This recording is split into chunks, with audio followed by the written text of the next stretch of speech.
Good morning, students. So this is Unit 3, Surface and Interfacial Tension, and this is Lecture 1.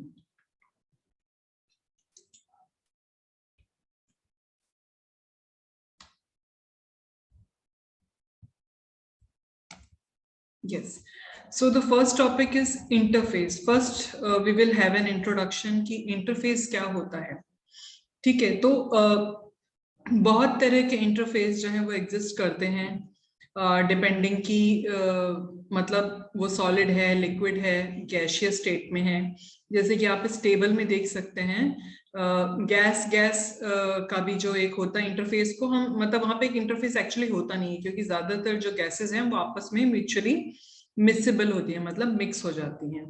ठीक है, gas और liquid का interface है यानी कि हम एग्जाम्पल ले सकते हैं. जैसे सी है, समुद्र है, नदी है, उसके ऊपर जो उसकी टॉप लेयर है और जो उससे मतलब एटमॉस्फेयर है, वो जहां पे दोनों मिल रहे हैं वो इंटरफेस, उसको हम कहते हैं लिक्विड इंटरफेस. और वहां पे जो टेंशन रहती है, इंटरफेशियल टेंशन, उसको हमने एक सिंबल दिया हुआ है गामा और इसके आगे हमने लिखा हुआ है LV.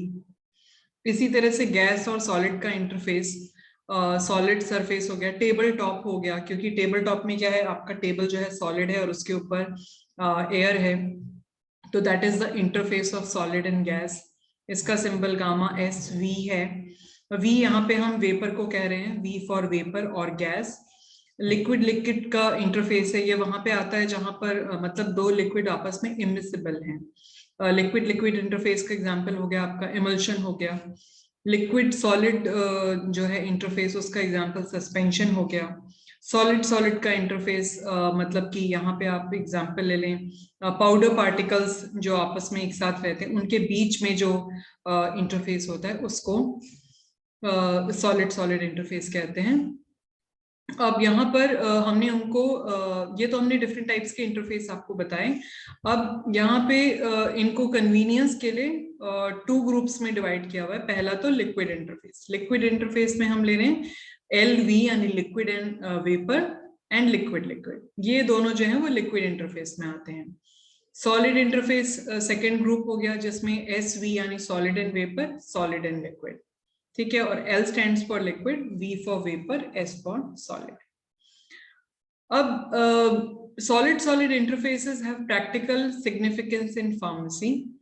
क्यों इसकी सिग्निफिकेंस है? क्योंकि जहां पे हम बात करते हैं एडिशन बिटवीन ग्रैन्यूल्स, यानी कि जब टैबलेट बनने से पहले जब ग्रैन्यूल्स बनते हैं तो उनके बीच में जो एडिशन है और उनके बीच का जो इंटरफेस है वो बहुत ज्यादा इंपॉर्टेंट होता है, क्योंकि तभी जो है टैबलेट्स बनेंगी. और प्रिपरेशन ऑफ लेयर टैबलेट्स में सॉलिड सॉलिड इंटरफेस काफी इंपॉर्टेंट रहता है. फ्लो ऑफ पार्टिकल्स में यानी कि जब हम टैबलेटिंग मशीन में हॉपर के थ्रू हम सारे इंग्रेडिएंट्स को डाल रहे हैं टैबलेट कंप्रेशन के लिए, उस वक्त सॉलिड सॉलिड इंटरफेस बहुत इंपॉर्टेंट है. अब इस इंटरफेस को क्वांटिफाई करने के लिए ज्यादा इंफॉर्मेशन नहीं है. इसलिए क्यों नहीं है? क्योंकि surface molecules in the solid state are quite, यानी कि वहां पे कोई मूवमेंट नहीं होता है ज्यादा, राइट. तो इसलिए हम उनका कुछ ज्यादा क्योंकि उनका कोई मूवमेंट नहीं होता है, कोई टर्बुलेंस नहीं रहती जैसे कि सरफेस जैसे कि लिक्विड सरफेस पे या गैसेस मॉलिक्यूल्स में होती है. तो कोई इंटरफेस हम ये लाइन जो है ये मैंने आपको पहले ही बताया कि no interface can be observe between two gas phases because they are mutually miscible in all proportions. ठीक है, तो सॉलिड सॉलिड इंटरफेस पे हम अभी यहाँ पे ज्यादा डिस्कस नहीं करेंगे. वी विल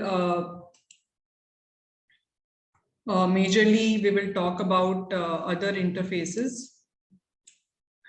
और यहाँ पे आपको समझने वाली बात यह है कि टर्म सरफेस एंड इंटरफेस हम इंटरचेंजेबली हम लोग यूज करते हैं, लेकिन समझने वाली बात यह है कि हर सरफेस जो है वो एक इंटरफेस है. ठीक है, जैसे कि gas solid interface table top हो गया, गैस लिक्विड इंटरफेस जैसे कि रेन ड्रॉप हो गई. ठीक है, तो वो जो उसका सरफेस है रेन ड्रॉप का वो एक्चुअली एक इंटरफेस है बिटवीन लिक्विड एंड गैस. जो टेबल का सरफेस है वो एक्चुअली इंटरफेस है between solid and gas. So every surface is an interface. Interface क्या होगा देखो, when phases exist together, the boundary between two of them is known as interface. ठीक है, तो जब दो फेजेस एक साथ एग्जिस्ट करेंगे तो उनके दोनों के बीच में जो बाउंड्री होगी उसको हम इंटरफेस कहते हैं। तो यहाँ पे दो चीजें हैं, molecules at interface, molecule in the bulk phase. ठीक है, properties of molecules at interface and molecules in bulk are different. Molecules at interface form interfacial phase. ठीक है, तो इन दोनों मॉलिक्यूल्स की जो इंटरफेस पे हैं या बल्क में हैं उनकी प्रॉपर्टीज अलग अलग होती हैं, और जो मॉलिक्यूल्स इंटरफेस पे होते हैं वो ही इंटरफेशियल फेज बनाते हैं। यहाँ पर एग्जाम्पल के लिए चार तरीके के इंटरफेस यहाँ पे शो किए हैं। पहला तो ये है सॉलिड सरफेस। यहाँ पे क्या हो रहा है, सॉलिड और गैस का इंटरफेस है, ये सॉलिड है ये गैस है, और इसका एग्जाम्पल है एड्सॉर्प्शन ऑफ गैसेस और फ्लेवर्स ऑन सॉलिड्स। सेकेंड है आपका लिक्विड सरफेस, यानी कि जो हमने सिंपल पानी ले लिया ग्लास में, उसके ऊपर जो गैस है वहां पानी और गैस का जो बाउंड्री है, जो इंटरफेस है, that is called liquid gas interface. Water and beaker, aerosols भी इसका एग्जांपल है। सॉलिड लिक्विड इंटरफेस, इसका एग्जांपल है जैसे यहाँ पे ये सॉलिड हमने डाला हुआ है, this is a beaker fill of water, तो यहाँ पे सॉलिड लिक्विड इंटरफेस हो गया। Adsorption of coloured solutes on solid chalk, suspension इसका एग्जांपल हो गया। अब ये है लिक्विड लिक्विड इंटरफेस, यानी कि दो इमिसिबल लिक्विड्स, यहाँ पे हम एक बाउंड्री क्लियरली देख सकते हैं, तो ये हो जाता है लिक्विड लिक्विड इंटरफेस। एग्जांपल है वाटर, कार्बन टेट्राक्लोराइड, इमल्शंस हो गए, पीनट ऑयल एंड वाटर। अब liquid interface, if a liquid and its vapor exist together in the same container, ठीक है, अगर लिक्विड और उसका vapour they exist together in the same container, molecules in both the liquid and the gas are in constant motion and can move from liquid into vapor and back from vapor to the liquid। ठीक है, ये बात हमने पहले vapour pressure में भी discuss करी थी। ठीक है, कि जो मॉलिक्यूल्स होते हैं लिक्विड मॉलिक्यूल्स, वो गैसियस फेज में जाते हैं, फिर गैसियस फेज से वो वापस लिक्विड फेज में आते हैं। The distinct boundary between vapor and the liquid is in equilibrium under constant pressure, and the exchange of molecule does not disturb the equilibrium between these two phases due to labile या dynamic character of this boundary। ठीक है, तो एक बारी जैसे vapour pressure में आपको बताया था कि एक बारी इक्विलिब्रियम एस्टैब्लिश हो जाता है, तो फिर जो है जो मूवमेंट है, जो लिक्विड से गैस या गैस मॉलिक्यूल्स जो लिक्विड में आ रहे हैं, वो इस इक्विलिब्रियम को डिस्टर्ब नहीं करते हैं, वो एक्सचेंज चलता रहता है और इक्विलिब्रियम मेंटेन रहता है। हाँ, कांस्टेंट टेम्परेचर यहाँ पे हमने बात करी है। तो इसीलिए ये जो बाउंड्री है, जो इंटरफेस होता है, उसको हम कहते हैं it has a dynamic character. अब इंटरफेस का इंपॉर्टेंस क्या है? एवरी फिजिकल एंटिटी, चाहे वो सेल हो, बैक्टीरिया, कोलॉइड, ग्रैन्यूल या human, we have an interface at our boundary. हमारी सराउंडिंग्स के साथ हमारे पास एक बाउंड्री है और उस बाउंड्री को हम कहते हैं interface. Interfacial phenomena is in pharmacy are significant factors that affect adsorption of drugs onto solid adjuncts in dosage form। अगर हमें ड्रग्स का एड्सॉर्प्शन करना है या अगर हो रहा है किसी सॉलिड एडजंक्ट्स पे, तो वहां पे इंटरफेशियल फिनोमेनन इंपॉर्टेंट है। Penetration of molecules through biological membrane, वहां पे भी इंपॉर्टेंट है इंटरफेशियल फिनोमेनन, क्योंकि अगर सरफेस टेंशन कम होगी तभी वो मॉलिक्यूल्स उस बायोलॉजिकल मेम्ब्रेन के थ्रू पास हो पाएंगे। इमल्शन की फॉर्मेशन, उसकी स्टेबिलिटी भी डिपेंड करती है इंटरफेशियल फिनोमेनन पे। Dispersion of insoluble particles in liquid media to form suspension. Interfacial properties of surface active agents, lining the alveoli of the lung are responsible for efficient operation of this organ. ठीक है, तो हमारे जो lungs में alveoli होते हैं उनके पास, उनके ऊपर भी एक सरफेस एक्टिव एजेंट होता है, जिसकी वजह से जो गैस, जो एयर, ऑक्सीजन हम इनहेल कर रहे हैं वो डायरेक्टली हमारे ब्लड में एब्जॉर्ब हो जाती है through biological membrane in the alveoli. Surface properties of drug influence their biological activity as well. ये हम आगे देखेंगे एप्लीकेशंस में. अब यहाँ पे हम बात कर रहे हैं सरफेस एंड इंटरफेशियल टेंशन. ठीक है, तो उसमें पहले समझने के लिए है कि भाई कोहेसिव फोर्सेस क्या होती हैं. कोहेसिव फोर्सेस होती हैं between like molecule. Adhesive forces कहाँ होती हैं? Between unlike molecule. मॉलिक्यूल्स अगर आप इस फिगर में देखेंगे, molecules in the bulk are surrounded in all directions by other liquid molecules for which they have an equal cohesive force of attraction. तो ये जो बल्क में मॉलिक्यूल रहता है उसके चारों तरफ सेम लिक्विड मॉलिक्यूल्स रहते हैं और same he force of attraction रहती है, तो इक्वल कोहेसिव फोर्स रहती है हर डायरेक्शन में. ठीक है, molecules at the surface, that is at the liquid air interface, they have attractive cohesive forces with other liquid molecules that are situated below and adjacent to them.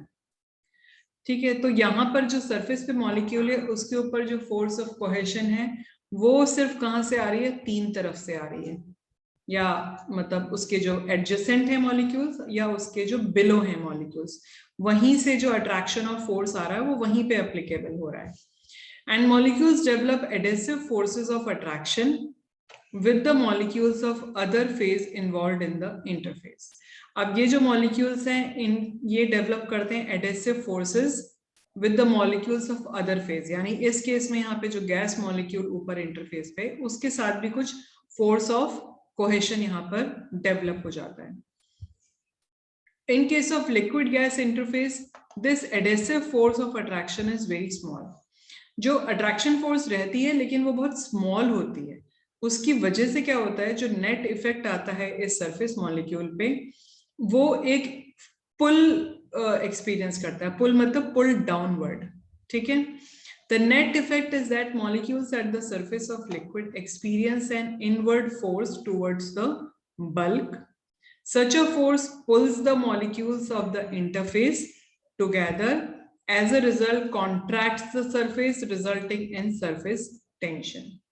इसका मतलब क्या हुआ कि एक नीचे वो पुल महसूस करते हैं क्योंकि इस बाकी की तरफ से तो कोई फोर्स ऑफ अट्रैक्शन है नहीं, और जितनी भी फोर्स ऑफ अट्रैक्शन है एडिशन के लिए वो बहुत ही वीक है.